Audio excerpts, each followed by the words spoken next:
पिछले लेक्चर्स में हमने कुछ इंट्रोडक्शन पे बात की, कुछ हमने हिस्ट्री पे बात की और ओवरऑल कुछ और इनोवेशंस पे हमने बात की। मुझे लगता है काफ़ी ज़्यादा थ्योरेटिकल हो गया है चीज़ें। आप लोग एक्सपेक्ट कर रहे होंगे कि हम लोग फ़ौरन से शायद एडिटिंग शुरू कर देंगे काम करना। आगे जाके बिल्कुल ऐसा ही है, आप लोग प्रैक्टिकल कोर्स ही करेंगे, सारा प्रैक्टिस भी करेंगे इसकी। लेकिन मुझे लगता है थोड़ा सा बैकग्राउंड, थोड़ा सा वर्क फ्लो और इस सारे प्रोसेस को समझने के लिए आपको इन चीज़ों से गुजरना ज़रूरी है। ये जो प्रोसेस, ये जो वर्क फ्लो है, ये बड़ा इंपॉर्टेंट होता है क्योंकि आप सिर्फ एक रोल नहीं कर रहे होते। आप बेसिकली एक रोल को करते हुए बाकी और चीज़ों में भी प्रॉपरली इन्वॉल्व होते हैं। अब ऐसा हो नहीं सकता कि आप एज एन एडिटर काम कर रहे हैं तो आपको पता ही ना हो कि ये शॉट कौन सा होता है, क्योंकि कैमरामैन ने जब उसको शूट करना है, जब उसको फिल्म करना है, आपके पास जब डाटा आएगा और आप जब इसको एडिट कर रहे होंगे तो वो एक प्रॉपर टर्मिनोलॉजीज में बात हो रही होगी कि आपको मीडियम शॉट चाहिए, आपको पैन चाहिए, आपको टिल्ट चाहिए। तो आपको वो फिर टर्मिनोलॉजी समझना भी ज़रूरी हो जाता है आपके लिए।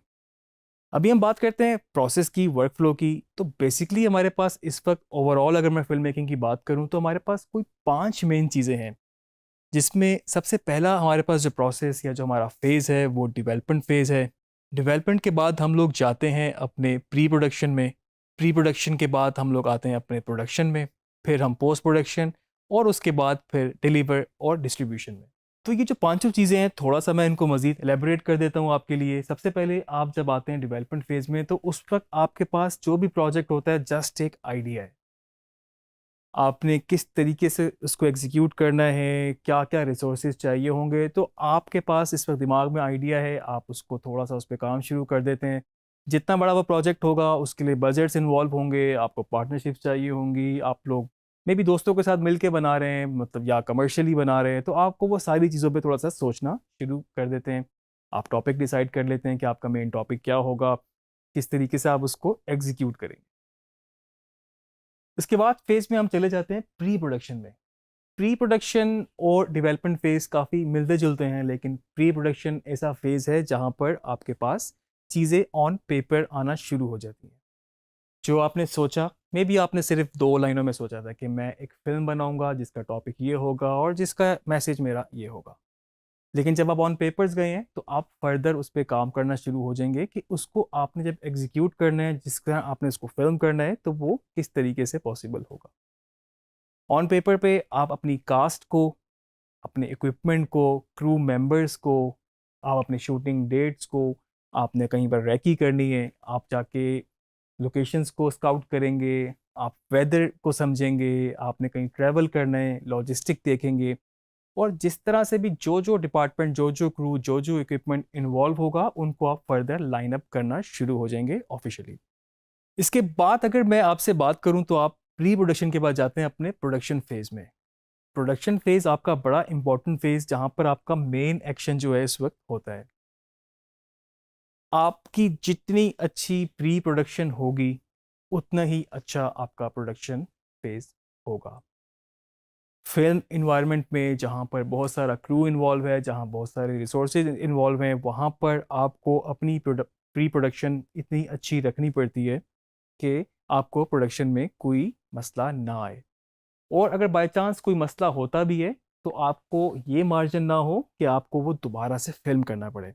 मिसाल के तौर पे किसी एक सीन में ही उसको शूट करते हुए कोई चीज़ मसला हो गया, कोई प्रॉप मिसिंग है, कोई कास्ट मेंबर मिस हो गया है, कुछ हो गया है, तो उस सारे सीन को, सारे सीक्वेंस को दोबारा फिल्म करने के लिए आपको फिर से ही क्रू को एंगेज करना, ट्रैवलिंग, लॉजिस्टिक, वो सारी चीज़ें करना कॉस्ट इफेक्टिव भी होता है और उसके अलावा बहुत दफ़ा वैसे भी पॉसिबल नहीं होता। तो जितनी अच्छी आपकी प्री प्रोडक्शन होगी उतना ही अच्छा आपका प्रोडक्शन फेज गुजरेगा। नॉर्मली हॉलीवुड मूवीज़ की अगर हम बात करें तो सबसे ज़्यादा प्री प्रोडक्शन का टाइम लगता है और उसके बाद उससे कम टाइम प्रोडक्शन में और फिर उसके बाद पोस्ट प्रोडक्शन में लगता है। प्रोडक्शन आपकी हो गई, शूट आपने कर लिया, फिल्म कर लिया, उसके बाद आप जाते हैं अपने पोस्ट प्रोडक्शन में। पोस्ट प्रोडक्शन हमारा मेन सब्जेक्ट, जिसमें जिसका मेन पार्ट वीडियो एडिटिंग है और साथ में फिर एनिमेशंस भी और वीएफएक्स भी, कलर करेक्शन भी, वो सारी चीज़ें इन्वॉल्व है। तो ये सारी एक चेन बेसिकली बनती जाती है। डेवलपमेंट फेज के बाद प्री प्रोडक्शन जितनी बेहतर होगी, प्रोडक्शन बेहतर होगी।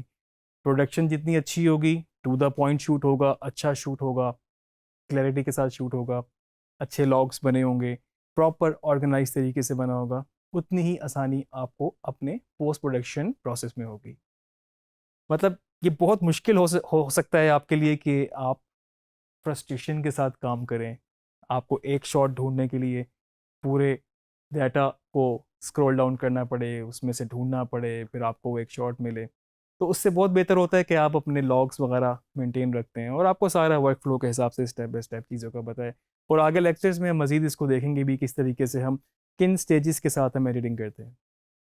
पोस्ट प्रोडक्शन सिर्फ वीडियो एडिटिंग का नाम नहीं है। वीडियो एडिटिंग पोस्ट प्रोडक्शन का एक हिस्सा ज़रूर है और बड़ा मेजर हिस्सा है। इवन कि वीडियो एडिटिंग में भी आपके पास rough cut, fine cut, final cut, ये स्टेजेस आपके पास आती हैं। और उससे पहले भी और प्रोसीजर से भी आप गुजरते हैं, किस तरीके से आप डाटा को एक्वायर करते हैं और उसको अपने सॉफ्टवेयर में लेकर आते हैं, डिजिटाइज करते हैं वगैरह वगैरह। ये सारी चीज़ें हम डिटेल में आगे डिस्कस करेंगे। इसके साथ साथ आपकी कोई उस पर विजुअल इफ़ेक्ट्स का काम होना है, कोई एनिमेशंस का काम होना है, या कोई साउंड पे काम होना है, क्योंकि साउंड ऐसा डिपार्टमेंट है जो कि ऑन लोकेशन प्रोडक्शन में भी इन्वॉल्व होता है और उसके अलावा आपके पास जो पोस्ट प्रोडक्शन होती है उसमें भी उसका काफ़ी रोल होता है। मिसाल के तौर पे जो बैकग्राउंड म्यूजिक है, स्कोरिंग है, वो पोस्ट प्रोडक्शन में लगती है। कोई डायलॉग इस तरह का है जो ख़राब रिकॉर्ड हो गया, कुछ ऑडियो क्वालिटी का मसला हो गया, वो आपको शायद डब करना पड़े, वो पोस्ट प्रोडक्शन में फॉल करेगा। साउंड इफ़ेक्ट्स हैं, जो चीज़ें हैं, नॉन डायजेटिक साउंड्स हैं, ये हम आगे मज़ीद डिस्कस करेंगे इस पे। ये सब आपको पोस्ट प्रोडक्शन में करनी पड़ती हैं। इसके अलावा कलर ग्रेडिंग बड़ा इंपॉर्टेंट आपका सब्जेक्ट है। कुछ लेक्चर्स हमने उसके लिए भी डेडिकेट किए हैं, आप आगे जाके वो भी देखेंगे। तो कलरिस्ट की एक बाकायदा एक रोल होता है, बाकायदा जॉब होती है। मतलब वो फुल टाइम सिर्फ कलरिंग ही करते हैं। एज अ फिल्म को जो ग्रेड करना होता है, उसको इक्वल करना होता है या स्पेसिफिक टोन की तरफ लेके जाना होता है, तो वो कलरिस्ट का काम होता है। उसके अलावा टेक्स्ट आ रहे हैं, सबटाइटल्स हैं, कैप्शंस हैं, कोई और चीज़ें इन्वॉल्व हैं, कहीं पर लोगो है, कहीं पर नेम बैंड लिखा आ रहा है, वो भी आपका पोस्ट प्रोडक्शन के अंदर होता है। तो जितनी भी इस तरह की चीज़ें हैं, कंपोजिटिंग बहुत इंपॉर्टेंट चीज़, कंपोजिटिंग आपकी इसमें होती है जो कि विजुअल इफेक्ट के साथ रिलेट करती है। तो वो भी आपका बेसिकली पोस्ट प्रोडक्शन के अंदर होता है। पोस्ट प्रोडक्शन के फेज़ के बाद भी एक फ़ेज़ होता है जिसको हम कहते हैं डिलीवर या डिस्ट्रीब्यूशन। क्योंकि अगर आपने एक फ़िल्म बना ली है, आपने उस पर काम कर लिया, आपने उसको प्रोडक्शन फेज़ से गुजार लिया, रिकॉर्ड कर लिया, पोस्ट प्रोडक्शन में आ गई, एडिटिंग हो गई, अब आपने उसको रिलीज़ करना है। उसको रिलीज़ करने से पहले आपको उसको डिफरेंट फॉर्मेट्स में एक्सपोर्ट करना होगा। अगर वो ब्रॉडकास्ट के लिए है, वो डिजिटल के लिए है, या फिर वो सिनेमा के लिए है, उन सब की अपनी अपने फॉर्मेट्स और अपनी अपनी टेक्निकलिटीज़ हो सकती हैं। डिस्ट्रीब्यूशन, किस तरीके से आप उसको रिलीज़ करते हैं, किस तरीके से आप उसको मार्केट करते हैं, वो किस इंडस्ट्री में रिलीज़ हो रही है, किस लेवल पे रिलीज़ हो रही है, कहाँ कहाँ पर उसके प्रमोशंस हुई हैं, किस तरीके से आप उसको प्रमोट कर रहे हैं, और उसके लिए बाकायदा फॉर्मल प्रोसीजर होते हैं कि किस तरीके से आपको उसको डिस्ट्रीब्यूट करना होता है। तो ये आपका एक फाइनल स्टेज यहाँ पर डिस्ट्रीब्यूशन की होती है। ये सारे प्रोसेस एज एन एडिटर आपको शायद बिल्कुल याद रखने की ज़रूरत नहीं है, क्योंकि आप फ्रीलांस मार्केट में काम करेंगे, उसमें डिस्ट्रीब्यूशन उस तरह से नहीं होती। मे बी आप किसी क्लाइंट के लिए काम करेंगे तो वो आगे सब उनका हेडिक है कि वो किस तरीके से उसको मार्केट करते हैं या किस तरीके से उसको डिस्ट्रीब्यूट करते हैं। एज एन एडिटर या एनिमेटर अगर आप उस पर काम कर रहे हैं तो आपको सिर्फ अपना ही रोल अदा करना है। लेकिन मेरा ख्याल से ये बहुत ज़रूरी है आपको बाकी नॉलेज भी हो।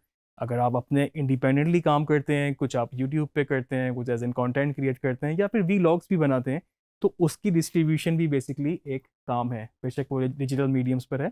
तो उसके लिए आपको इन सारे प्रोसीजर को समझना बहुत ज़रूरी है। मुझे उम्मीद है ये लेक्चर आपके लिए काफ़ी फ़ायदेमंद होगा और हमने बहुत ज़्यादा थ्योरेटिकल, कुछ बैकग्राउंड्स के ऊपर, कुछ हिस्ट्री के ऊपर बात कर ली। हम अगले लेक्चर में कोशिश करेंगे कि आपको थोड़ा सा प्रैक्टिकली चीज़ों के बारे में बताना शुरू करें और उसके बाद फिर हम आपको प्रैक्टिस भी कराएं इन चीज़ों की।